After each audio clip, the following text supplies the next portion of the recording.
People are sick of virtue signaling. They think, why are you lecturing me? You're going to an award ceremony in a limo, and you're telling me to recycle? Hardly. That's Ricky Gervais. I don't know where that was at, but it's at the place where things happen.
Atop the battlements of Castle Curmudgeon, where our scullery wenches were just rated the #1 sluttiest in the whole kingdom for the 8th year in a row. Hat tip to our good friends at TripAdvisor. Good evening, Mr. and Mrs. America, and all ships at sea. Welcome to the Last Radius. Good to have you with us tonight. And without any further ado or bush beating or tomfoolery, we present here for your kind consideration, Curmudgeon's Field Guide to Celebrity Activism. Prologue. When actors ranked just above pickpockets. There was a time, not so very long ago in the grand sweep of things, but far enough removed that it may as well be the Bronze Age to modern sensibilities, when the acting profession occupied a social station roughly equivalent to that of a traveling card sharp or a riverboat gambler or a gentleman who insists on explaining cryptocurrency to strangers at dinner parties. Which is to say, it was tolerated, it was occasionally amusing, but these people were not to be trusted with anything of real consequence. In the 18th and 19th centuries, actors were widely regarded as fairly morally dubious figures. They were itinerant by necessity, dependent on public favor, prone to scandal, and engaged in the peculiar occupation of pretending to be other people for money, a line of work that in most other contexts would have been considered grounds for legal inquiry. There were famous actors, certainly. The stage produced its stars, audiences applauded, newspapers gossiped, but admiration did not translate into authority. No one upon exiting a theater felt compelled to wonder out loud, I wonder what that fellow thinks about tariff policy. Fame in those days was not to be confused with wisdom. And in the American context, the profession suffered from a public relations catastrophe from which it did not quickly recover. The fact that one of its more notable practitioners, a man by the name of John Wilkes Booth, decided, quite without consulting his industry peers, that the proper use of theatrical skill was to murder Abraham Lincoln. Now, it would be unfair to judge an entire profession by the actions of one man. However, history is not always in the business of being fair, and the optics here were, shall we say, decidedly suboptimal. The result was that for decades thereafter, the idea of actors possessing any kind of moral authority, let alone political authority, was treated with the sort of skepticism normally reserved for miracle tonics and mail order aristocracies. They were entertainers. They existed to perform, to amuse, to distract, and that was the beginning and the end of the arrangement. And this is an important baseline to establish because it reminds us of a lost cultural instinct that visibility is not the same thing as credibility, that being watched is not the same thing as being wise, that just because a man can convincingly portray a king on stage does not mean he ought to be consulted on matters of statecraft. It is an instinct that we once possessed. We will now observe, step by step, how we managed to misplace it. Chapter 1, The Birth of Mass Fame, 1900 to 1918. The 20th century did not invent vanity, nor did it invent the human tendency to admire beautiful people behaving dramatically under artificial lighting. What it did invent, rather efficiently, was scale. With the advent of motion pictures, something remarkable occurred. Fame detached itself from geography. A stage actor, however celebrated, was still bound by physical presence. You had to be in the room in order to see him perform. His reputation traveled, but the performance did not. And film changed that equation entirely. Now a single performance could be replicated, distributed, and consumed by millions across vast distances. The same face, the same gestures, the same carefully curated persona could appear simultaneously in New York, Chicago, San Francisco, and every modestly ambitious town in between. And so was born the modern celebrity.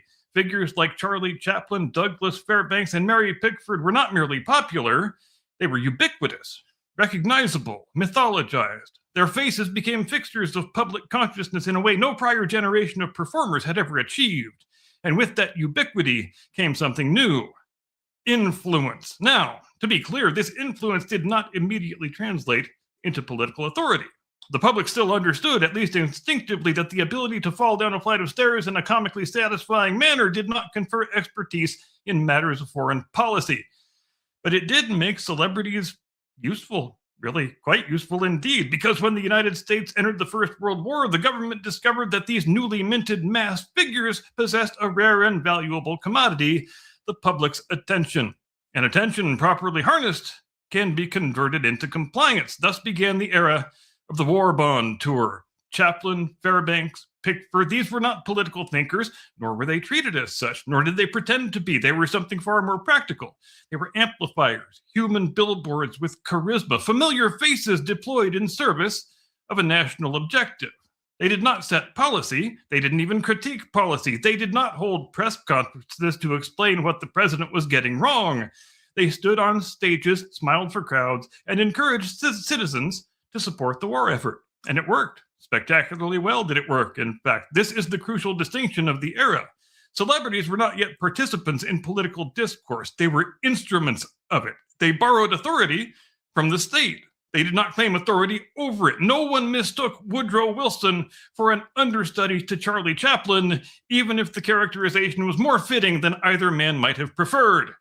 The hierarchy remained intact. Fame had expanded, but authority had not. The seed, however, had been planted, because once a society becomes accustomed to seeing entertainers adjacent to power, even in a supporting role, it becomes only a matter of time before someone decides that adjacency ought to be upgraded to entitlement. And when that happens, the story begins to get rather interesting. Chapter 2, Patriotic Pageantry, 1919 to 1945. If the First World War introduced the idea that celebrities could be useful, the interwar period and the Second World War refined that concept into a full-fledged operating system. Hollywood, having discovered that fame could be mass-produced, spent the 1920s and 30s industrializing it. The studio system didn't just create actors, it manufactured personas. Carefully managed, relentlessly marketed, and polished to a mirror sheen, these figures became fixtures of American life. People didn't just watch movies, they followed movie stars. And yet, despite this exponential increase in visibility, there remained a clear, almost unspoken understanding that these people were not leaders, they were representatives. When the United States entered World War II, the relationship between celebrity and state reached its most symbiotic and most disciplined form. Actors enlisted, athletes enlisted, entire careers were paused or permanently altered in service of the war effort. Jimmy Stewart flew combat missions. Clark Gable traded red carpets for flight suits. Others who were less suited or less qualified for military life contributed in different ways, appearing in training films, morale-boosting shorts, and War Department productions designed to inform, to persuade, and occasionally to terrify. And then there was the USO circuit. Entertainers traveled to bases and to front lines, performing for troops in conditions that ranged from quaintly rustic to actively being shelled. Bob Hope became the unofficial patron saint of this endeavor, delivering jokes to soldiers who were very much in need of them, often within uncomfortable proximity to live artillery. This was celebrity activism, if one insists on using the term, but note its defining characteristics. It was unified, it was deferential, and it was entirely subordinate to national leadership. No one in Hollywood is holding press conferences to explain how Franklin D. Roosevelt ought to be prosecuting the war. There were no impassioned monologues from leading men about alternative strategies for the Pacific Theater, no actresses issuing statements about the moral ambiguities of the Lend-Lease program. The celebrity's role was not to shape policy, it was to support it, and, crucially, to embody it. They served as living proof that the war effort transcended class and profession, that everyone from factory workers to film stars was pulling in the same direction for the same cause. It is difficult to overstate how different this is from the modern conception of celebrity activism.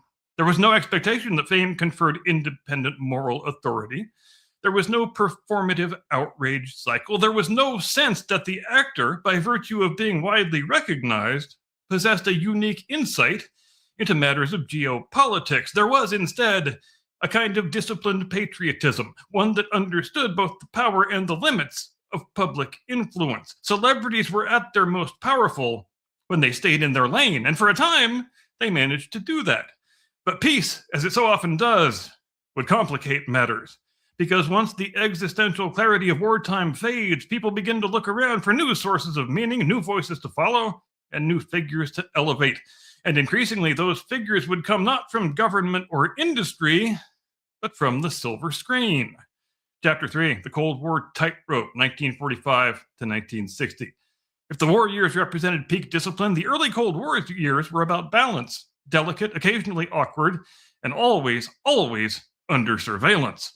Hollywood emerged from World War II at the absolute height of its cultural power. The studio system was still intact. Movie stars were national icons, and American films were one of the country's most effective exports. But there was a catch.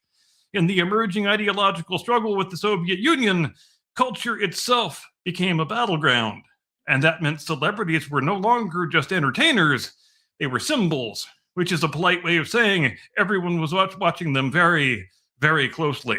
In the late 1940s and 50s, saw the rise of anti-communist scrutiny, most notably through the activities of the House Un-American Activities Committee. Hollywood found itself under a microscope, with writers, directors, and actors being called to testify about their political affiliations, their acquaintances, and in some cases, what they had for breakfast in 1937. Careers were made, unmade, and occasionally incinerated. The result was not a surge in bold political expression, but quite the opposite. Caution. Extreme caution. Studios became risk-averse. Stars became guarded. Public political statements, when they occurred, were carefully calibrated to avoid alienating audiences or attracting the wrong kind of attention from Washington. This is the era where celebrity activism exists, but mostly in a low-volume, heavily filtered form. You might support a broadly popular cause. You might participate in a charity drive. You might, if you were feeling particularly adventurous, express a sentiment that could be described as patriotic, but with a few adjectives. What you did not do was position yourself as an independent political authority, because the system, both governmental and industrial, was designed to discourage exactly that sort of thing. At the same time, however, something subtle was happening beneath the surface. Television was arriving, and along with it came a new kind of intimacy. Audiences no longer saw celebrities only on the big screen in carefully curated performances. They saw them in interviews, on variety shows, in their living rooms. The distance between star and spectator began to shrink, which raised a dangerous and tantalizing possibility. If people felt like they knew these figures, mightn't they start caring what they thought? For now, the answer remained mostly Not really. But the conditions were assuredly being set, because once the wall between celebrity and audience starts to come down, it does not politely rebuild itself. More often than not, it collapses. And in the 1960s, it would do so with great gusto. Chapter 4, Sinatra, Camelot, and the First Breach, 1960 to 68.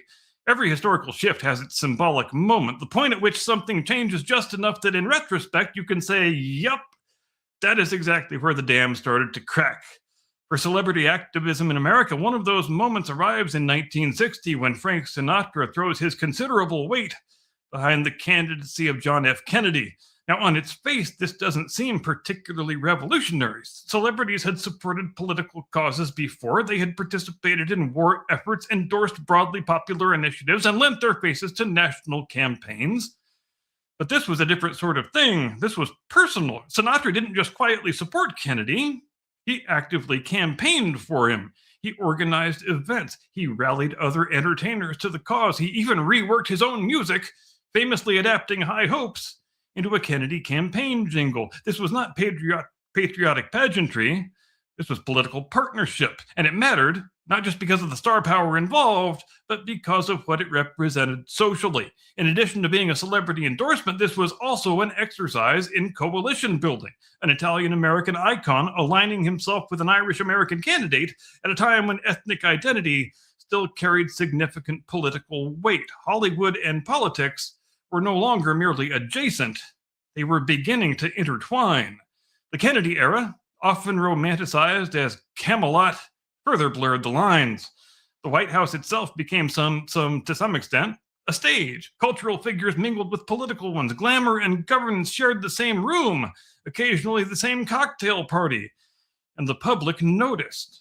The idea that a celebrity might not only support a candidate, but also help shape the narrative around that candidate began to take root. But, and this is crucial, the boundaries still existed. Sinatra was influential, yes, certainly very visible, but he was not presumed to be any sort of policy expert. He was not delivering lectures on fiscal policy or foreign affairs. His role was amplification and not authorship. He helped to sell a product. He did not claim to be the one who designed it. That distinction would not survive the decade, because the 1960s, as a general rule, were not particularly interested in distinctions, boundaries, or moderation. They were interested in upheaval. And once the broader culture began to radicalize, politically, socially, and culturally, Hollywood would not remain on the sidelines for long. It would, with increasing enthusiasm, take the field. Chapter 5, Megaphones and Movements, 1968 to 1980. And now we arrive at the moment where everything changes. The late 1960s and 70s represent the full emergence of the celebrity as a political actor, not merely a supporter, not merely a symbol, but an active participant in the ideological battles of the day. If Sinatra had cracked the door open, this era kicked it off its hinges. The backdrop, of course, is a chaotic one. The Vietnam War, civil rights struggles, assassinations, protests, cultural revolutions that made previous generations look like they had been sleepwalking through history. And in this environment, neutrality became unfashionable. Silence, in some circles, became indistinguishable from complicity. Enter the celebrity megaphone. Actors, musicians, and public figures began speaking out, not just in support of broadly agreeable causes, but on specific, contentious, and deeply polarizing issues. Anti-war activism, in particular, became a defining feature of the era, with prominent entertainers lending their voices to protest movements that were as visible as they were controversial. Unlike the wartime unity of the 1940s, this was not a case of celebrities reinforcing national consensus. This was celebrities challenging that consensus. And for the first time, large segments of the public began to accept, sometimes even to expect, that entertainers would have political opinions that were worth hearing. The reasons are not entirely mysterious. By this point, the studio system had been weakened. Stars had more autonomy. The rise of New Hollywood brought a generation of filmmakers and actors who saw themselves not just as entertainers, but as artists, and increasingly, as commentators on the society. Meanwhile, television had matured into a dominant medium, further collapsing the distance between public figures and the audience. Interviews became more candid, appearances became more frequent. The sense that celebrities were accessible, relatable, and therefore credible continued to grow. And here is the critical turning point. The public didn't just tolerate celebrity political expression, they began to reward it. Activism could enhance a star's image within certain demographics. It could signal authenticity, conviction, moral seriousness. It could, in the right circles, elevate an entertainer from mere performer to cultural figure of consequence. Of course, it could also alienate audiences. But for the first time, enough celebrities were willing to accept that trade-off. The idea that one might risk commercial appeal in order to take a political stand, this would have been unthinkable in the tightly controlled studio era, but now it was becoming a badge of honor. And with that shift, the final barrier begins to erode. Because once celebrities are seen not just as entertainers, but as morally credible voices, it is only a matter of time before some of them start to believe it. Chapter 6, The Age of Selective Restraint, 1980 to 2000. If the 1970s were about discovery, celebrities realizing they could speak politically, the 80s and 90s were about calibration, because it turns out there is a slight downside to loudly announcing that half of your audience is wrong about everything and they're terrible people. Namely, you still need those people to buy freaking movie tickets. Perhaps Michael Jordan summed it up best when he famously remarked, "Republicans buy sneakers too, you know." This period represents a kind of uneasy equilibrium. Celebrities engaged in political activity, yes, but often with an eye toward maintaining their broad appeal. Causes were chosen very carefully. Messaging was softened. The sharpest edges were sanded down into something more palatable, more universal. You might advocate for world hunger relief. You might support environmental awareness. You might appear at a benefit concert or a televised fundraiser. What you generally did not do, at least not as a matter of routine, was to go on a public tirade against half of the people in the country. Even during politically charged moments, there remained a sense, however faint, that alienating a large swath of the audience was bad business. And then, of course, there were the exceptions, because history, in its infinite sense of humor, decided that the first two men to successfully vault from celebrity into the presidency would not be left-leaning cultural critics, but rather conservative Republicans. Enter Ronald Reagan, a former actor who not only participated in politics, but mastered it, demonstrating that celebrity, when paired with communication skill and ideological clarity, could translate into actual electoral power. Hollywood, broadly speaking, did not enjoy this development. And then some years later, because lightning occasionally does strike the same place twice, we would get Donald Trump, a figure whose celebrity status came from a different medium, but whose trajectory reinforced the same unsettling reality, that fame could be converted into political authority, not advisory influence, not symbolic relevance, but actual bona fide authority. This produced a kind of cognitive dissonance within the entertainment establishment. The industry was comfortable with celebrities commenting on politics. It was far less comfortable with them winning in politics, particularly when they did their winning from the wrong side of the ideological aisle. And yet, for most of this era, the overall tone remained relatively measured. Celebrities endorsed candidates, they participated in campaigns, they occasionally spoke out on contentious issues, but they still operated within a framework that acknowledged a basic truth. The audience was not monolithic, and antagonizing half or more of it came with certain consequences. That understanding would not survive the next phase. Chapter 7, The Internet, the Algorithm, and the Collapse of Incentives, 2000 to 2016. And now we introduce the accelerant. The early 21st century did not invent celebrity activism, but it fundamentally rewired its incentive structure. So first enter the internet, and more specifically, enter social media. For the first time in human history, celebrities were no longer dependent on studios, networks, or publicists to communicate with their audience. They could speak directly, instantly, and without any filtration to millions of people, which sounds in theory like a democratizing miracle. In practice, it turns out to be a bit more like handing a megaphone to a chimpanzee. Platforms rewarded engagement, engagement rewarded outrage, outrage rewarded visibility. And visibility, as it turns out, is the oxygen of celebrity. The old constraints, the need to maintain broad appeal, the fear of alienating ticket buyers began to erode because the business model itself was changing profoundly. Attention became the currency, And nothing generates attention quite like a strongly worded opinion. Celebrities began to discover that taking firm, highly visible stances on political and social issues could dramatically increase their relevance in this new digital ecosystem. Likes, shares, retweets, these became the new applause. Nuance, meanwhile, was less, shall we say, algorithmically efficient. There is also the era where activism becomes increasingly performative, not necessarily insincere, but optimized for visibility rather than persuasion. Statements are crafted not to convince opponents, but to signal alignment to allies. I believe in current thing becomes less of a punchline and more of a business model. And here is the key shift. The downside risk of alienating part of your audience diminishes if your core audience becomes more ideologically homogenous. Entertainment consumption fragments, audiences self-sort.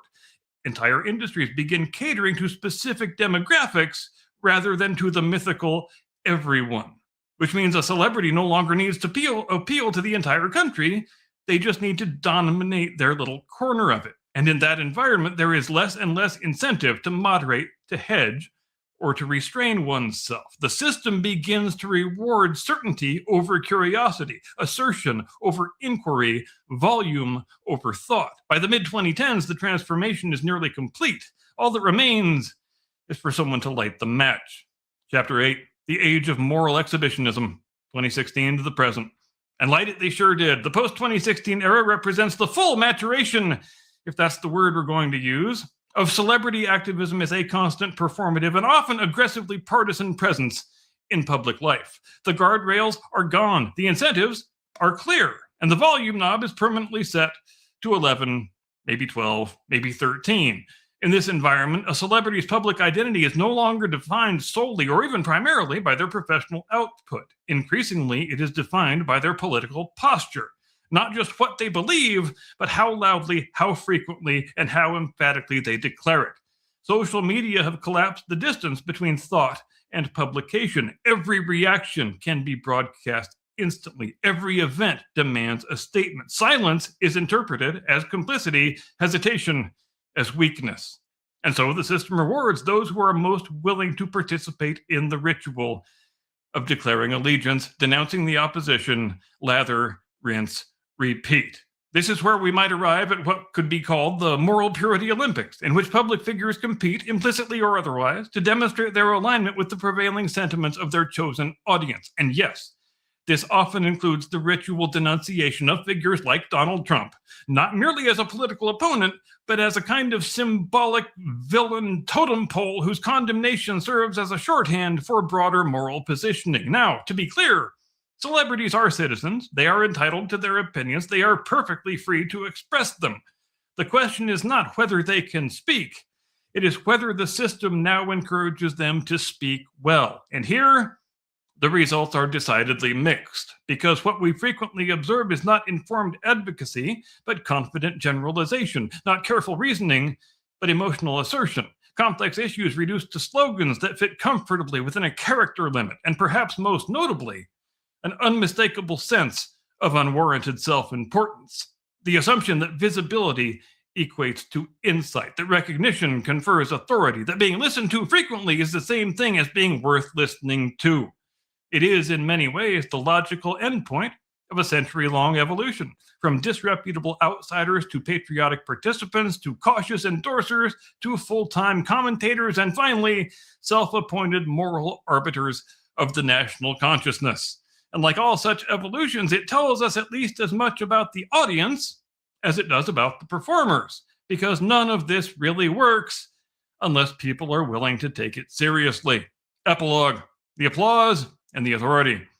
And so here we are, a world in which actors and singers, people whose professional expertise lies in memorizing lines and hitting marks, are routinely treated as though they possess unique insight into governance, economics, foreign policy, and indeed the general condition of mankind, which is not to say they are incapable of insight, only that their profession does not inherently provide it. What has changed over the course of this long and winding journey is not the intelligence of celebrities, although, let's face it, they are almost certainly far more ignorant and credulous than they used to be.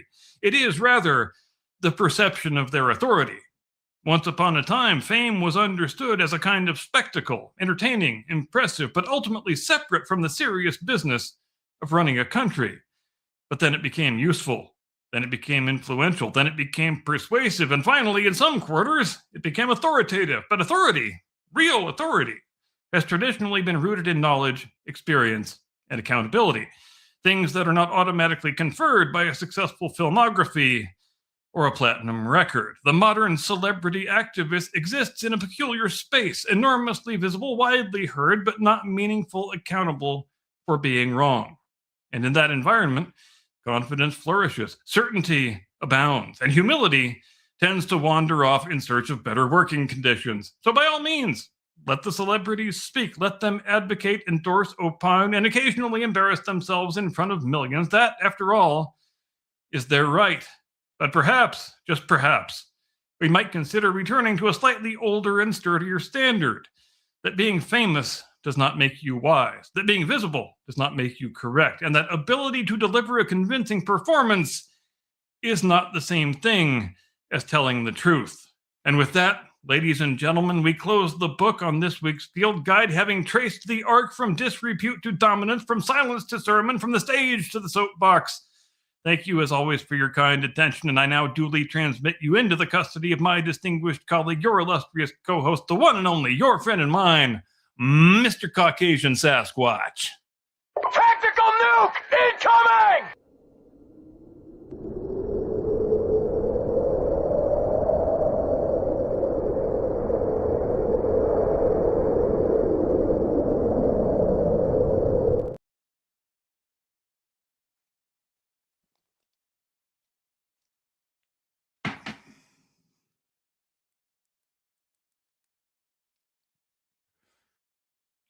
You're muted. Yeah, I figured that part. I forgot it doesn't unmute anymore. All right, we're gonna pretend like none of that ever happened. We're gonna go right back from the top, and dude, don't mess with me. I'll make you center of the show. All right, boom, bomb, bam. Good. It didn't work either. Fuck. Good evening, ladies and gentlemen. Welcome to the Blast Radius. Tonight, I have it on good authority that woke is not dead. It is merely hibernating. So saith the Rageaholic. We also have an interesting conundrum. What happens when all the men in society disappear? Well, may have happened once before, and I brought a video to look at it. But before we get there, I want to know what the world spawned all of that, dude. I mean, celebrity influence on that. I got something for that, dude. Like, I've been thinking on it. Let's do this. Bam. Bam. Now, wait, I don't like where that's at. Let's move it. I can move it. We're going to put it somewhere different. Oh, that's no better. Put it up here. Not so great. Oh, that's just fucking weird. Yeah, it's just fucking weird. Huh. Anyway, we're going to give it a few minutes, see whether or not anybody gives a shit. We're going to, 1 for no, 2 for yes, and 3, I do not vote in polls, proving you a hypocrite. We're going to let it roll. We're going to give it a few minutes. If anybody votes for it, fine. If they don't, we'll never do it again. How's that? Are we asking the right question though? Is it should they be allowed, or should anybody give a damn? But it doesn't matter. Let's just interpret the question however you like. Right. Well, I don't think anyone should give a damn about what an actor says. I mean, they are literally paid to lie. So why would you care? Well, yes, and it remains a fact that profession, as I mentioned in the monologue, used to be considered by most people fairly highly disreputable. It was, just a little tiny station above being a prostitute. There used to be, whether rightly or wrongly, there used to be a widespread distrust of people who made their livings at night, which includes prostitutes and actors. So they kind of get lumped into the same sort of little box where nobody wants to trust them all that much or be around them all that much. And especially here in the United States, where an actor assassinated our favorite president. So they had an even more dismal reputation after that than they did elsewhere. And that's, kind of a peculiar phenomenon that happened in this country, but it did exist elsewhere always. I mean, that back into the mists of time immemorial, that stereotype existed about people who were professional theater types, whatever you want to call them. You know, theater types, and- musicians, traveling Yep. salesmen. These people, Yeah. used car salesmen. These all get the same snake oil salesman, greasy BS. And yeah, okay. So this raises another question, though, doesn't it? What is the significance of someone who is transferring from an acting or musician's career into a political career, and what ramifications does that have on both? I think the success of Ronald Reagan completely remade politics. And I think it's Agreed. It would be a completely different thing today if Reagan had never come along and remade it, because the model used to be that, you know, that the politician was supposed to do political stuff. He was supposed to be good at policy, good at management, good at the things that the skills that we traditionally associate with running a large organization like a national government. To the extent that they had to be public figures, had to be put on film, had to be on the radio, had to speak in public. You tried to manage that well enough so they just wouldn't do themselves any harm or embarrass themselves. But along comes Reagan, like a bolt out of the blue, and that's the best part of his game. That's his wheelhouse. That's the stuff where he can absolutely own everybody else. And from that point forward, the whole idiom of politics became a performative idiom, where your on-camera skills and your speaking skills and your rhetorical skills matter so much more than the policy things that everybody used to care about before. And it is such a stark and dramatic transition that I don't think we have fully appreciated the extent of, still from this short remove of only 40, 50 years. Well, I mean, I kind of see Ronald Reagan's rise in California as sort of a pre-trimmer of what later became internet fame, because part of the reason he was able to become president was the household quality of his name. The fact that every woman in every household everywhere who had ever seen a Ronald Reagan flick said, "That is a damn fine man."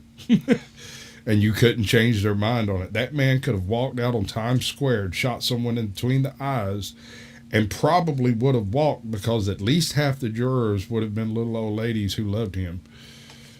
Right. And he enters the political arena having already accumulated a lot of public trust in his previous endeavors, and not just that he did some low budget movies that people liked pretty well, but also crucially his value as a commercial pitchman and TV commercial endorser guy. That Reagan was probably in the early 60s one of the most popular commercial pitchmen on your television.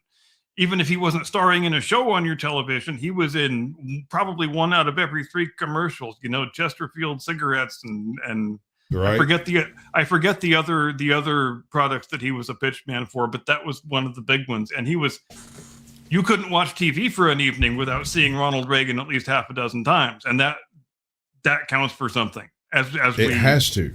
And if it definitely didn't, counts for something. he wouldn't have ascended to the heights that he ascended to. It absolutely does account for a lot. And I don't think anybody saw that coming. And in many ways, we are still learning to adjust to it. Right. It's rare, and I think, to come across a celebrity a politician who's a celebrity first, but it is less rare now than it once was. Although I wonder if a certain amount of celebrity didn't always or usually start as the springboard for political careers. I mean, there's at least a dozen cases of it, not necessarily as high an echelon as the presidency, but, you know, local politics are chock full of people who used to be performers of some type. Right. Particularly people who used to be on the local news and they run for the local seat in Congress or the local a mayoralty or some office like that. That's become fairly common, fairly ubiquitous. But I got one for you. Go for it. And I hate to cut you off, but this was No. Do you remember the case of the sheriff that got shot by one of the deputies or something? The judge that was shot by the sheriff or the deputy or whatever. Just walked into his chambers and popped 2 caps in his ass because I think it was. Hold on, let me look it up. I can't remember. I bet just JP knows. It sounds vaguely familiar. Anyway, the man that killed the judge in that case, when he got out of jail for his temporary insanity plea or whatever, ran for sheriff, apparently still under indictment, and won. So like, and the story behind all of that, and I'm coating this with a whole bunch of allegedly like peanut butter and whatnot, was that this particular individual had been in text conversations and Snapchat conversations with Homeboy's daughter. And I don't know as to the age of the daughter. It's just never mentioned, but it makes me wonder if perhaps that might be something I should look up, right? And that being said, this is very much like that, what was the name of that dude that, they did a movie, Dwayne Johnson did the player, Walking Tall, right? Isn't that name of the movie? Oh, yeah. I know the movie, but I haven't seen it. That story, the story that movie is based on, is far more interesting than the movies that were made off of it. If you go check out the details in those stories, Homeboy toted home a real major ass whooping. Got stomped down by like all the bad guys in town and half the police department. And he crawled home, nursed himself back to health, and then came back in and completely blew the lid off of absolutely everything by basically calling the FBI and saying, "Yeah, I'll walk right into the middle of it. I'll be the bug. I'll be the gopher. I'll do all the stuff." And he did. He did all the stuff, and he tore a corrupt city government apart brick by brick and forced legitimate elections to take place. I think I just remember. Yeah, go ahead. I think I just remembered the sheriff's name. I think it's Sheriff Buford Pusser. Buford, look it up. Yeah, Purser or Pusser, I can't remember. Imagine having a name like Buford Pusser. Dude, I mean, it's like having a name like Sue, because you go be a badass by the time you walk away from that ass whooping you take it at every single gathering of men ever. Right? That's character building for sure. I wonder if his dad stuck around. McNairy County, Tennessee. There Sheriff from 64 to 70 and Constable of Adamsville from 70 to 72. His time in office inspired several books, songs, and movies, most notably Walking Tall. He was also a wrestler known as Buford the Bull. There you go. The more you know. Right? And knowing is some part of the battle I haven't determined yet. And I guess that gives him some kind of a weird connection with The Rock, if The Rock portrayed him in the movie. Sure. Did I ever tell you my little head canon theory that that actors take on the powers of the characters they play? And this is why Keanu Reeves is just an absolute unit. Then why can't Tom Holland climb up the side of a building? Well, he can't. He just doesn't. Okay. I got it. Gotta keep it on the down low, just like an actual real life superhero would. It's just like Keanu Reeves can fly, but he still owns a jet. The Rock is his spirit animal. Love it. That's beautiful, bud. Oh. Okay, so fame and politics and fame. These things seem to be inextricably woven together in what the concept of political theater in Jungian psychology. Or are we talking about something more based than that and just I think orator's spoken word? I think we could refer safely to all politics as political theater at this point. You know, mainly because of the, I hate to blame the whole thing on Reagan, but, you know, there's really no way around the fact that is when the whole thing became performative. And he was so many years ahead of everybody else that it was a process of everyone else trying to catch up to where he was. And I think it's probably not an accident that the only two people who have ever ascended from the celebrity class to the presidency of the United States are not just conservatives, but they also came out of that celebrity ecosystem and had a lot of popularity that was built in. People forget today how popular Donald Trump was up until the day he became a Republican presidential candidate. Everybody used to love Trump. You know, some people for different reasons than others, but very few people would never hear anybody say, "Oh God, I hate Donald Trump." Everybody either liked him for something or they were amused by him, because obviously they're amused by him. He has an entire persona that is calculated to be slightly ridiculous and slightly absurd. It's the reason why he still wears the same suit and tie and has the same hair that he had in 1985. That is all carefully calculated.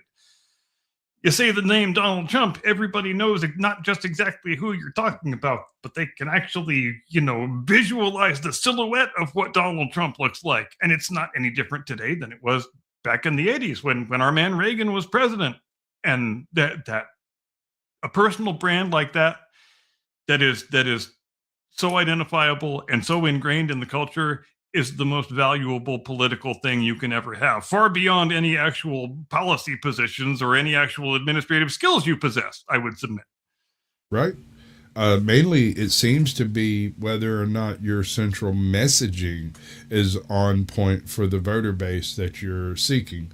So if you're doing the Democrat thing, you kind of have to do the identity politics and reparations dance and racism dance. But if you're doing Republican stuff, you've got to be like Second Amendment and constitutionalist and all of that. God, family, country, yeah.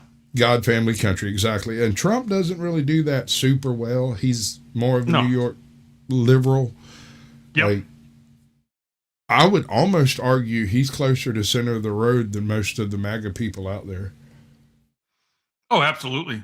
Without a doubt. I don't know whether I believe or don't believe the idea, which I've heard. It's been out there for a while, like that when Trump entered politics, that he wasn't. I mean, it was widely known that he's never been particularly religious, but some people say now that he actually has developed more of an affinity with Christian belief than he ever possessed before he became a Republican, candidate for office. And it's a fascinating possibility, and maybe I would trend to start thinking in that direction too if I had survived an assassination attempt that narrowly as he did, because that's got to create some pretty wild thoughts in your head, I would think.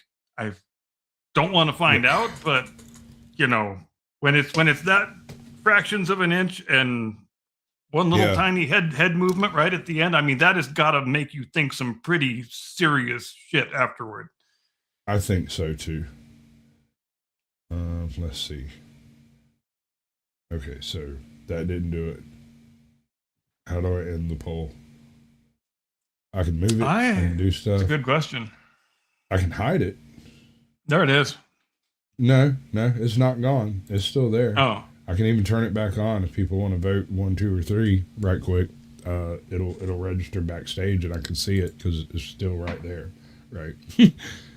But I don't know how to end the poll. Do I hit a new poll? No, that gives me a second poll. Now I don't know how to. Let's cancel that. Oh, I remember now.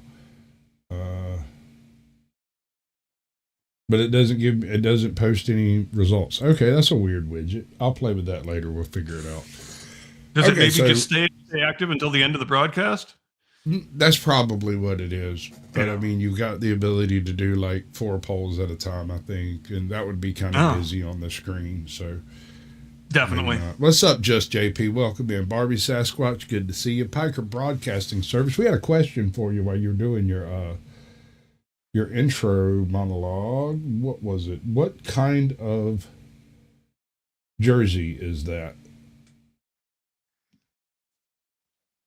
Channel logo. Yeah, but I mean the jersey cut. Is that hockey? Is that rugby? Is that what is that? Yes, hockey. Hockey. That's what I thought, but I didn't want to answer without you. Like Mr. Chris Schneider, Chris. I don't know. Anyway, he wanted to know what kind of jersey you're wearing, and it is a hockey jersey, sir. Well, that was an easy question. We like them easy, the same way I like my women. We do. Have I ever told you how I like my women? I heard Eric Swalwell likes his women that way too. I like my women just like I like my coffee, hot, sweet, and creamy. Was there any chance that Swalwell was going to escape this program without me mentioning his name? No, there was not. He's even in the ticker down here because his local constituents are trying to convince him not to run or to step down from his position. Oh, he's finished, dude. And Yeah, what he's a so what a screwed. what an incredible miscalculation on his part, because I don't know what kind of a political operator he thinks he is, but let's just talk about some facts. Fact number one: if you are that kind of man who behaves in a sexually boorish fashion on the regular, who basically tries to bang every woman he's ever been alone in a room with. That's the type it seems like we're dealing with here. If I'm wrong, I'm wrong. But I have a pretty strong inclination that that's the I kind of feel type. targeted. That's the type we're dealing with here. But dude, why did you think you got to be upwardly mobile? Why did you think you get to run for governor? Because you know what? None of this shit is a secret. Your behavior is not a secret. The people in your own party, they've known about this for a long time. Nothing is secret in Washington. You can't behave that way to that extent for that long without people knowing about it, especially not in a town like Washington. But if that dude would have been content to know where his ceiling is, to know that his ceiling is dim-witted backbench member of Congress who gets sent out to do the very unimportant cable news hits that the actual party leaders can't be bothered with. If you were willing to stay in your lane and recognize where your ceiling is, they would have kept covering for you forever. You could have kept this job until you were 80, 85, 90 years old. You could have sexually predated every single woman you wanted to. They would have kept covering for you, but you tried to be upwardly mobile, and that's not your lane. And now they have to destroy you because now they view you as an inconvenience. Now they see you splitting the vote. They know you're not actually going to be the governor, but they see you there splitting the vote, actually creating the specter of the Republicans actually taking the California State House. And we can't allow that. We got to chuck you out the window now. And let's remember also what kind of a precedent the Democrats established for themselves in terms of these types of allegations of sexual malfeasance when they defenestrated Al Franken for pretending to cup a woman's boob. Yeah. Right. Painted yourself into a bit of a corner there, guys. All I'm saying. So, this kind of dovetails pretty nicely into my whole woke discussion because essentially the entire woke movement was driven almost entirely by online and celebrity endorsement concepts. This may have been, and also college campus and celebrity endorsements on that side too. Definitely. And Well, yeah, so- they've built a very effective ecosystem for themselves, and that's it has a lot of tentacles that reach into a lot of places and a lot of things. No, it's just one very effective method, and I have 2 letters for it. It's called HR. Mm-hmm. And you find an HR department in every single corporation, company, or mom and pop shop that's got more than 6 employees. You have an HR department, and their job is basically to ruin the company. Exactly, and that is why capturing the colleges and the universities was such an important part of the project, because once you have turned the colleges and universities into woke leftist madrasas, then all the graduates you churn out of those colleges and universities, you can send them out like little time bombs into every HR department in every corporate boardroom in the country, and just wait for them to go off. And you're right. The ultimate objective is destabilization and destruction of existing institutions by any means necessary, but to no particular end, because people who are motivated by the desire to destroy don't really think about what comes after. And that's really where we are with the if you want to call it the mainstream of American leftist thought at this point. They are so busy wanting to tear things down, they don't think for a moment what kind of world they want to live in afterward. And it's a bit of a problem, and it winds up with half the people in the country being fucking nihilists, and it's not a good way to live.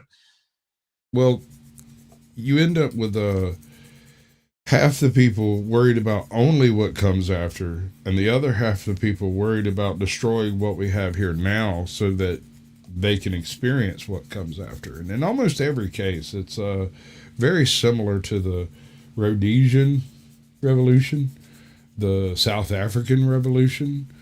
Well, yeah, and Zimbabwe. Oh, you already Zimbabwe? said Rhodesia, so never mind. You already said Rhodesia. Yeah, but I mean, you can make the argument that it was the Zimbabwe Revolution. But yeah, but it arises from the same attitude that right. everything that exists here currently is inherently evil and irredeemable. So it has to be destroyed, and the destruction is the only thing that matters. And then you look up after you've destroyed everything, and oh man, all of our domestic food production is gone. How the hell did that happen? Now we're all going to starve, but at least we achieved our ideological aims, right? So let's all high five each other as we become cannibals, I guess. Basically, I mean, ask President Barbecue what to do. So we have Mr. Ragerholic over here, and the title of this video is "Woke Media Isn't Dead, It's Hibernating." And I was having thoughts very similar to what he expresses here 8 or 9 months ago, when the whole black fatigue concept rolled through, and I realized it's not black fatigue, it's victimhood fatigue. It's a fatigue that applies to every possible aspect of that entire labeling, accepting labels, all of that stuff is completely beyond the pale, right? So that's what we're actually talking about. Black fatigue just happens to be the most vocal and most forward part of it, and the place it's most visible. But I think it's only the beginning. You're already seeing it trickle down into other parts of like films and movies and books and stuff, where you have protagonists that are completely anti that, and they're not necessarily evil bigots, or even if they are, it's okay. And it's important to make that distinction, and I'm glad you made it, because the fatigue that we're talking about is a multifaceted fatigue that has a lot of different ingredients, and you can't really boil it down to the most convenient racial label, as people often try to do with many things, because our country loves nothing more than a fake racism controversy. But yes, the fatigue has much more to do, I would submit, with the constant subdivision of the populace into ever smaller and more specialized grievance groups, with an aim toward, we know what the aim is. The aim is you each election cycle, you just cobble together your little grievance groups into an equation that adds up to winning the election. And whatever societal decay arises from it, who gives a shit? We won the election. We're in power. We don't care if people suffer now. We don't care if everything runs terribly now, because power is the only thing that matters. Right. So, like I said at the beginning, woke isn't dead, it's merely hibernating. They're licking their wounds. They're all backstage at all of the production companies with their head a little lower than they were in 2015, and they're not making a big stink about absolutely everything. And they're regrouping, reloading, and I think Mr. Rageaholic over here says it probably better than I can. So let's do the thing. Of woke films flopping like Kathy Bates on a trampoline and Disney killing more childhoods than Stevie Nicks' uterus, it's become oh so en vogue to describe the ESG entertainment contagion as officially contained. And indeed, at a glance, it's certainly no longer in ascent. Following the election, video game publisher Ubisoft outright shit-canned a crapload of commie nonsense, ironically after being effectively purchased by an agent of the CCP. On the filmic front, WB and Paramount are touching Yes. You see how much the pushback works, right? I mean, oh yeah. Look at Supergirl right now, the new Supergirl flick. Before any of that ever surfaced and started doing anything, the chick that was playing the main character came out and mentioned this really strange thing to say if you haven't had any actual pushback on anything you've done. I mean, she caught a little bit of smoke from the Game of Thrones thing. Isn't that the same chick? Yeah, Millie Alcock. Right. And so she had like this astroturfing statement about how manosphere men tend to have like I can't remember what the quote was, but she said something about men being a problem in the modern eco space because, you know, they have a tendency of brigading people, and it was right before they released the first what is it, a series? I think it's a series. Why do they keep redoing Supergirl? I think it's just a movie. The Helen Slater 1984 Supergirl movie was such an absolute masterpiece. I can't see why you would ever want to remake that. Peter O'Toole, what a great way to bolster his reputation to us by appearing in that piece of shit. My God, if I could go back in time and talk Peter O'Toole into not doing that picture, I would do it. I would use my one-time travel trip just to do that, just because. Don't you know how uncomfortable it makes you feel when you see great actors appearing in complete pieces of shit? Robert De Niro, recent period Robert De Niro can tell you a lot about that, but that's the same thing that Peter O'Toole did when he took the big fat check to be in that god-awful, possibly the worst movie ever made, Supergirl picture. I don't know. If somebody's ever seen a worse movie than that, tell me in the chat what it is, and I will watch it. Black Devil Doll from Hell. Slaughterhouse. Have you ever seen any of the Sleepaway Camp series? I mean, there's like 14 right there. Have you seen Supergirl in 1984? I'm almost positive I have, but I say we both watch it this week, come back, and just badmouth the living shit out of it next week. Let's do that. I may have to buy the damn thing, but I'll do it. And I think there's a non-zero chance that the new Supergirl flick is going to be worse than that one, probably for starkly different reasons. But that's the phenomenon you just mentioned is a thing that we are seeing more and more as the woke Hollywood period continues its extensive years-long death rattle. Well, that's just it though. Not dead, just. Right, but setting that aside, they are so dubious about the prospects for these films succeeding. This has popped up repeatedly with Disney's piece of shit remakes in recent years, where they actually have the star of the movie go out there and say the most obnoxious woke shit that they can in the hopes that the internet will get pissed off and that will produce more publicity for the picture than it would have had otherwise. It's a strategy that hasn't seemed to work out very well so far, but it looks like they are going to keep at it. This thing sounds exactly like that to me. I don't know if it does to you. It is an attempt to weave out of whole cloth a fake anti-woke controversy. Right. And preemptively at that, right? To go ahead and say, all of these certain types of people are going to hate this because they hate everything. When in reality, all of these incel right-wing neckbeard man babies are sure going to hate this movie, aren't you? Right? Literally baiting them into literally, yes, absolutely. Baiting them like catfish. Like catfish. Tips thanks to a decade's worth of movies making negative dollars, and the streaming front ain't exactly swooping in to save the day either. The Iranian Navy releases better trailers than Disney Plus at this point. And if the rumors about the new Iranian president are true, they have at least as many LGBT characters. And the resultant revenue very much reflects these facts, all of which was typified by the recent Oscars ceremony. You know, it used to be a mere misanthrope talking point to say the Oscars are the night when Hollywood pats itself on the back. But first off, after Weinstein, we know that's not the only place they're patting each other. And second off, compare the box office to even a few years ago. 2 decades back, they were making more money than an Adderall salesman at TwitchCon. Now the only time the theater is full is when the Romneys go out. That's like more snow than Aspen, bro. That's more pounds than maternity ward. Like, holy crap, bro.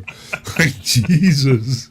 For movie night. Point being, what are these awards even for? Least empty theater? Seen the box office for Scream 7? More people have seen Nancy Guthrie over the last month. There was once a time when we'd endure your preening and preachifying because in amongst the proselytism you were cranking out Jurassic Park, The Godfather, or Star Wars, but then came the Troon Typhoon. In 2020, out flew an anorexic Elliot Page, fresh off a 7-year stretch at Auschwitz. Wow. You want to talk about being an individual that completely torpedoed their own career. What was the name of the series that he was in where they blew up Gee. the moon. I can't remember the name of that. The something Academy, the Crow Academy, Raven Academy, Owl Academy. Fuck, can't remember. I want to call it the I don't know, Spiderwick Chronicles, but not really. The two movies of hers that concern me, since we have to get retroactively historical with this shit, are Super and Hard Candy. So let's just watch. God, Hard Candy. Fuck. Exactly. So what we've done here with Ellen Page, who wants to call herself Elliot now, and whatever, I guess that's her business, but she decides that she is swapping her gender, and then everybody in Hollywood has to go and edit the credits on all of her previous pictures so that it makes it look like it was actually a male playing these female characters. So the point I'm getting at, in the movie Super, in specific, where a still female Ellen Page rapes Rainn Wilson's character, there's no other word for it. It's rape. It's a male on female rape scene, but am I supposed to retroactively view that as a homosexual rape now? Because that makes me very confused. And Hard Candy, that's a story about gay pedophilia now? Is that where we are? Because they edited the credits on that one too. How am I supposed to feel about any of this? What is supposed to go through my head as I am watching these movies whose makers are trying to tell me that this actress is actually a dude, and I should view this entire arrangement completely differently than I have previously. That's a hell of a thing to put on an audience, I think. The Umbrella Academy. That's the one I was thinking of. I loved the first season of The Umbrella Academy. But in the second season, in like the first episode, something happens and she disappears. And then when she comes back as a man, right? And all right, I don't care. I didn't care to begin with. They could have handled that in a single scene where it's like, okay, well, I'm a man now. Okay, fine, whatever. We move on and do the same fucking show we were doing before. But no, the rest of that became all about the entire woke karate concept, and that whole season went to shit in a bucket right out the gate. And then Juno. Dear God, Juno. Oh my God. Yeah, Juno too. I mean, yes, exactly. How the fuck are we supposed to view that picture now? I mean, what the actual hell? Rather large, salty grain of salt, perhaps. So we now have to view that movie exactly the same way we used to view the movie where fucking Schwarzenegger has a baby, right? Because isn't it the same thing now? Kinda, sorta, not really, maybe. Yeah. I don't know. I mean, the credits say this is a male actor that's having this baby, so might as well roll with it, I guess. Okay, so apparently she was involved with ARC, the animated series. Homeless to Harvard. There's a bunch of stuff here I've never heard of. And wow. It feels to me like it's almost inevitable that at some point within the next 5 years, you know, as the crest of the wave of the popularity of transgenderism continues to decline more and more and more, as it already is doing, that Ellen Page is going to not like the amount of attention she's getting anymore, she's not going to be getting the same amount of cultural cachet from her gender change that she got in the beginning. And I think in order to increase her public profile, she is inevitably going to untransition and announce that she's going back to being a chick. Because I think that's largely the reason she decided to become a dude in the first place. Because she saw her career fading, didn't like where it was at, wanted to jump on the big, political virtue signaling train of the day, which at the time was transgenderism. And that would make her career do what she wanted it to do. And everyone would live happily ever after. And, forgive me for being so dubious about her actual intentions, but that's what I really think. And shoot me, I guess, if I'm being insensitive. Agreed. outfits by the look of it, replete with the headline, "I am fully who I am." I don't know about you folks, but I feel I'm not the authentic version of myself until a British Columbian butcher has sanded down my jaw, carved off my cans, and surgically installed soundproof egg crating on my abs. And inspired by her stunningly brave act of laying there in a hospital bed, the industry soon went from box office to box surgery. Camera-negative Netflix reboots, Trantifa lady dicks on Sesame Street. The indoctrinaire dicking may have softened slightly, but we're all still biting the pillow. You know, there's an age-old aphorism in Alcoholics Anonymous. No one will quit until they're ready. It's not addressed to the addict in question, but rather to their family and their friends, so as not to torture themselves with their inability to keep Uncle Ruckus from guzzling a tankard of turpentine every time they turn their backs. You can have more intervention than the Gaza Strip. Until Nick Nolte's ready to unfriend Jack Daniels, he ain't gonna stop doing figure eights on a San Diego sidewalk. And well, if wokeness is a narcotic, you tell me, do Hollywood seem perfectly apologetic and primed to put the crack pipe down? I should warn you, tonight could get political, okay? And if that makes you uncomfortable, there's an alternate Oscars being hosted by Kid Rock. Yeah. It's at the Dave & Buster's down the street. A lot of tickets for that. No to war and free Palestine. I believe in current thing. So, I got a question. I might be one of those old hick dopes what don't know nothing at all. I believe in current thing. I believe in current thing. So, I was looking at a map the other day. And I looked everywhere. I couldn't find Palestine. So, how can you free something that doesn't exist? That's my question. Yep. Is that a thing? Well, and if it did exist, it would be right there. It would be tinier than that little dot that signifies Tripoli. Right? It's inside the Tripoli dot. Actually, there is a dot for Gaza, but no Okay. Palestine. I don't see it. But anyway, okay. Yeah. Good talk. There's only 8% of films that were made by women. Mm-hmm. And that's a 7-year low. Mm. I mean, what do you think that says? I'm thinking about whether to say this. Say it. I think that it's fine. Like when we make little movies, cute, you know, or like go make your little movie. It starts to get dangerous when women have their hands on a lot of money. You know what you're saying? You're saying it's a tiny percentage, but look at how many of those movies were movies that made an impact. Like if you've had your mouth shut for so long, almost like a geyser, like having your hand on something. Well, when it bursts, it's going to come out really powerfully. It She wants comes to out have and her ruins hand- she every wa- single she wa- IP in existence. She wants to have her hand on a bursting geyser. I feel like we're hearing a certain amount of repression here. Yeah, maybe so. And Also- with a lot of energy. Gross. When did Maggie Gyllenhaal start looking like someone's grandma? We're old, sir. Get over it. Jesus. Yes. What? Nothing. And I don't know if I've said this out loud before. Again, maybe I'll get in trouble, but I actually think that when I really became a director was actually, I think, the first time, that the morning that Trump was first elected. I think I was like, I have a lot more to say than I've been saying.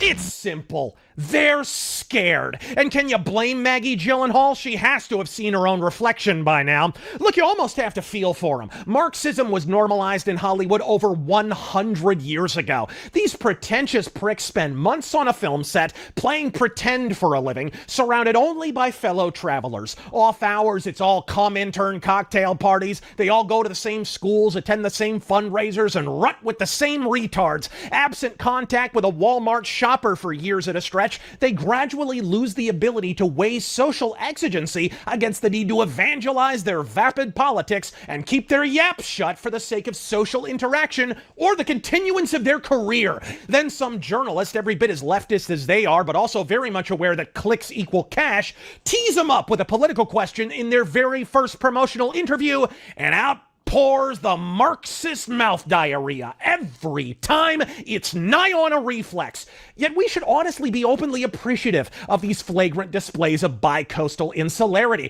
Every time the Lexus libs start in with the Stalinisms, a fleet of Zoomers and Gen Alphas is red-pilled, because it drives home like a railroad spike to the sternum that Hollywood, however many muff movies they may have recently canceled for commercial concerns, are still waiting, puckered and prepped to bend us over the wine cabinet and make us all a real woman. You know, like Elliot Page. And I think another element of the decline is, well, what woke BS hasn't already been swallowed, digested, vomited, eaten, and inevitably shat out again by the public at this point? In 1995, this would have been edgier than Hunter Schafer's jawline, but in 2026, after a freshly pronounced pinko assassinated Charlie Kirk on national TV, swapping out whites for blacks and balls for boobs is about as incendiary as a church potluck. I've heard edgier jokes at a church potluck. Don't let the music industry fool you, folks. It ain't the 90s anymore. We've had a nappy-headed female rocketeer fall out as firing troon recruits into the Brotherhood of Steel. X-Men's got gay Colossus, gay Iceman, and a gay audience.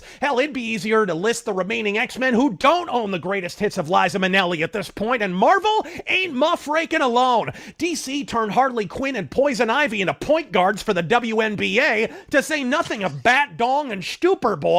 At what point does the new sexual frontier turn into a bog standard homo on the range? Eventually that shit gets more tired looking than, well, Maggie Gyllenhaal, which is... Okay, all right. I can't go any further. That was farther than I intended to go with that, but I think it did well. So here we are.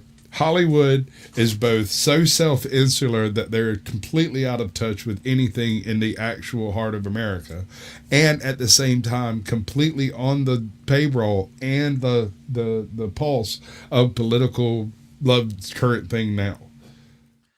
And that load of whiny claptrap that we just heard from Maggie Gyllenhaal is such a great microcosm, I think, of the whole phenomenon that we're talking about, because you can see right there in her attitude that she has mentally unshackled the concept of professional success from the concept of professional achievement. She thinks in her mind that because I am a woman director, any picture I make should be a big hit and make a lot of money. And if it's not a big hit and doesn't make a lot of money, it is because people hate women and they hate women directors. So I win either way.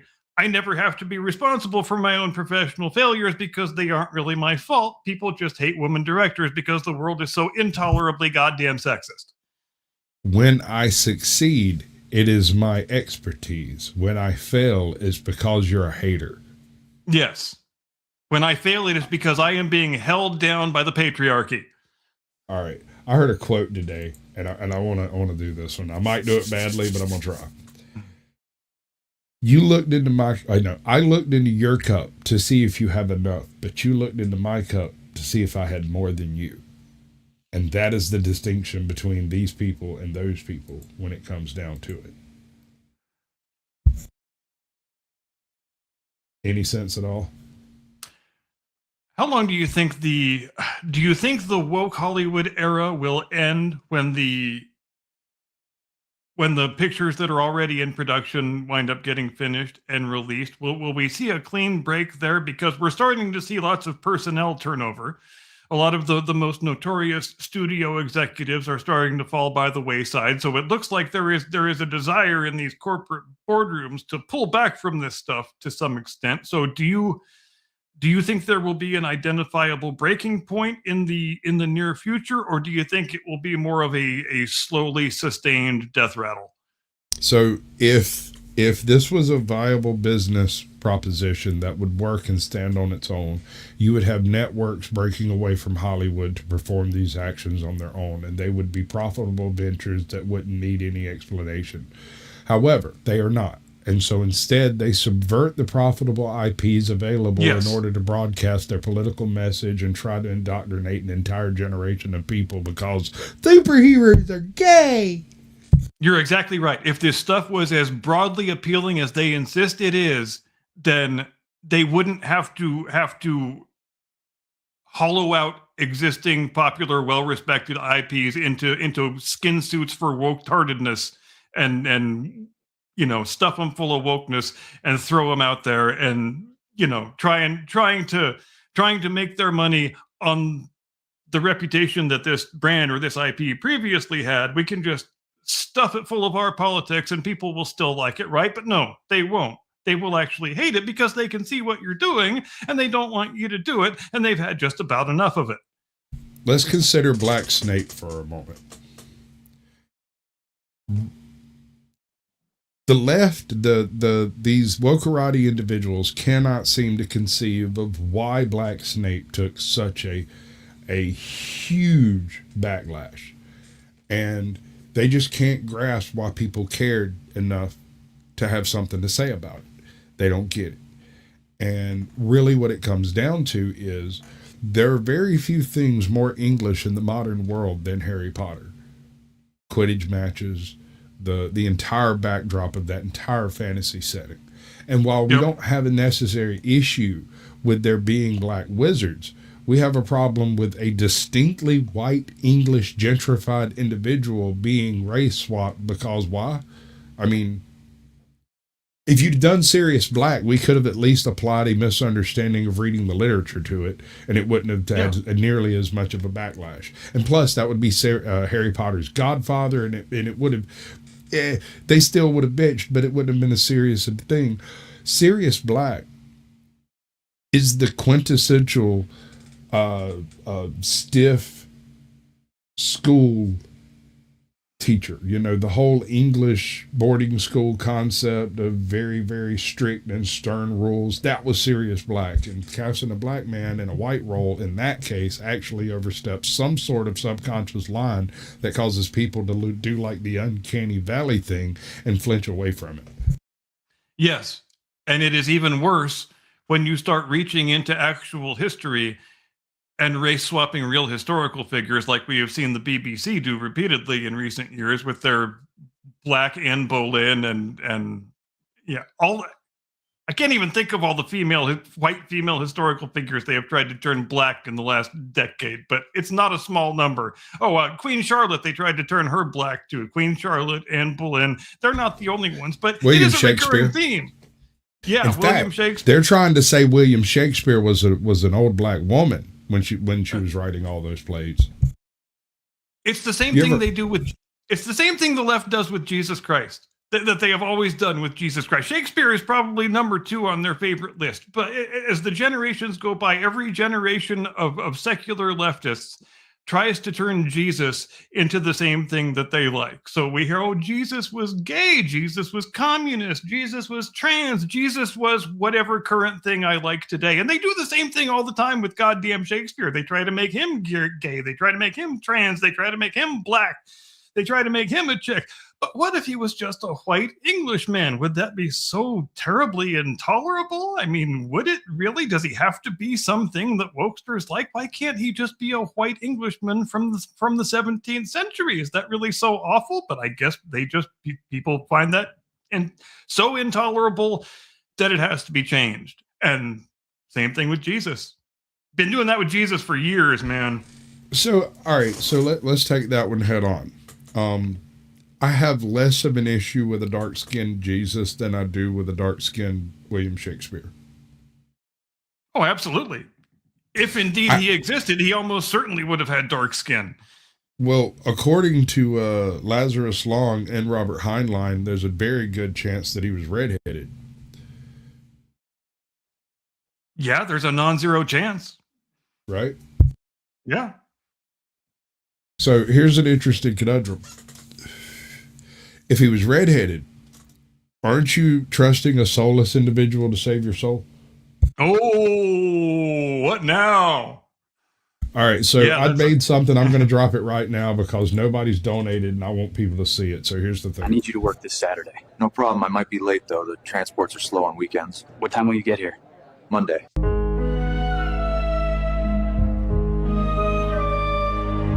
Your Majesty, what do you think about Luke? I think he's a loser.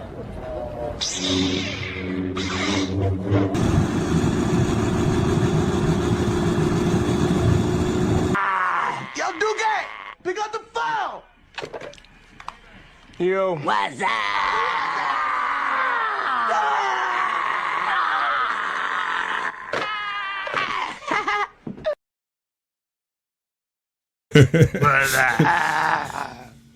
So that's anybody donate more than $2, they'll catch that one on the flip side. You know, I was set. I might have got a little too high for that one. I like that joke more and more as the years go on because more and more young people don't understand it. Right? One of the most ridiculous thing that I've ever seen in my life. I can't remember what. I think we were at an Applebee's or a freaking something like Ruby Tuesdays or something. I can't remember. It was one of those. And we were sitting in like one of the back booths over there, and one of the guys next to me in the booth next to me looked over at the guy with him and was like, "What's up?" And the other guy said, "What's up?" And it went all the way around the restaurant except for like a few tables that had young people at it. They were looking around like, Yep. what the hell is going on? Exactly. And there were some women And that makes involved it too, awesome. but it was almost exclusively men. There were like 2 waitresses that got involved with it. And it was a cultural moment that made me glad to be a fucking American, quite frankly. Oh, absolutely. Yeah, if you're too young to remember watching TV in 2000, you have no idea what any of that is about. You think people are doing some weird religious ritual, and I am here for it. I am absolutely here for it. There's one aspect of that particular skit that a lot of people don't understand because they're not old enough to understand how landlines work. When they all start picking up the different phones and joining in, the modern audience doesn't understand how that's functional. How does that work? They don't get it initially. You have to explain it to them, and then they still really don't get the joke, but well, whatever, they'll laugh at it. Oh, they can't even get their heads around the idea of a telephone being physically attached to the wall. Right? Having one in every room. Yeah. Like, I had a cousin, and I'm not... He worked for the phone company, and so one of his flexes was the fact that he had a telephone in every single room of his house. And none of those people ever had to live in a world where if you wanted to talk to your girlfriend on the phone, you had to talk to her in the kitchen in front of your family.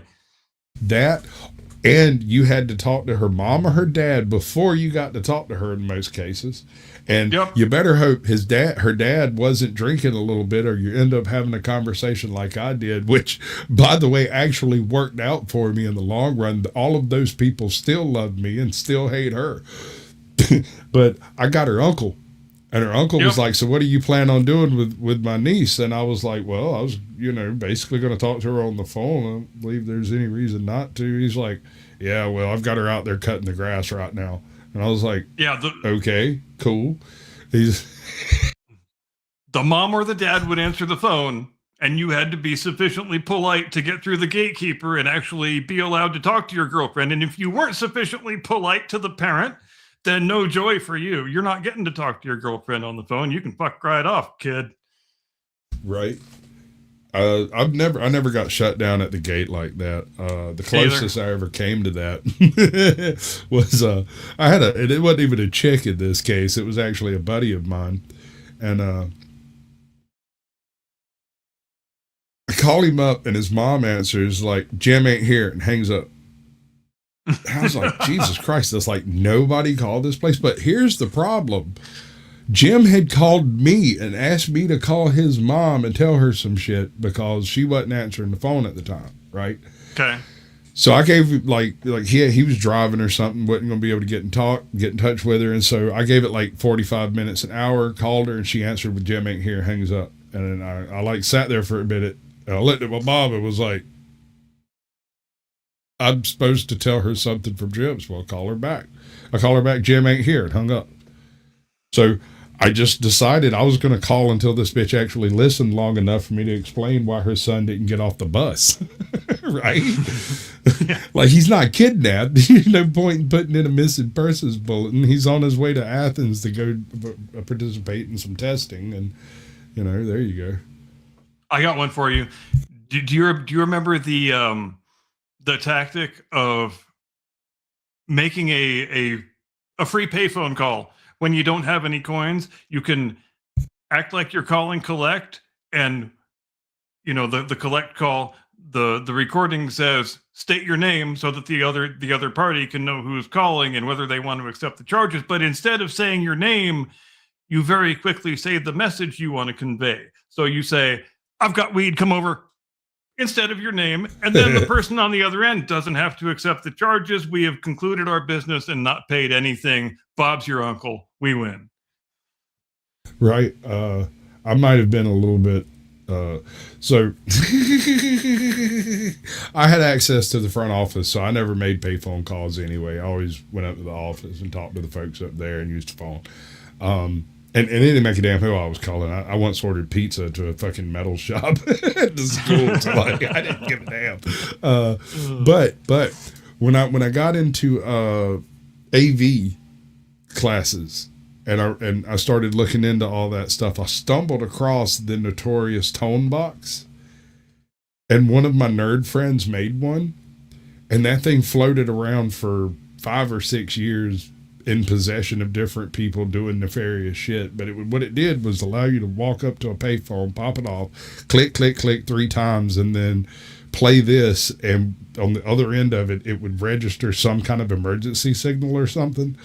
Yeah. And let you make a free phone call, untraced even. Oh, they were simple. What the hell was up with that? Oh, it's time for me to do the we thing. went over. We went over. My bad. Let's do the thing. Trying to find the thing to do. Damn it, do the thing. Okay, ladies and gentlemen, thanks ever so much for joining us here on the Blast Radius. Hope you had a happy Masters Sunday. Congratulations to Rory McIlroy for becoming only the 4th ever repeat winner of the Masters. If you care about golf, it's a pretty auspicious thing. But anyway, if you don't, that's fine too. We hope you enjoyed the monologue. Hope you enjoyed the discussion. We sure did. We hope you have a great day tomorrow and a fine day after that and an edifying remainder of your week. And we will see you back here next Sunday evening, 8 Eastern, 5 Pacific. As we always do, we will have more fun and more tomfoolery and more hijinks as we always do, but you would never be in doubt about that. Have a great evening. See you next time. Do not comply. Get off my lawn. Sorry, I'm working on it.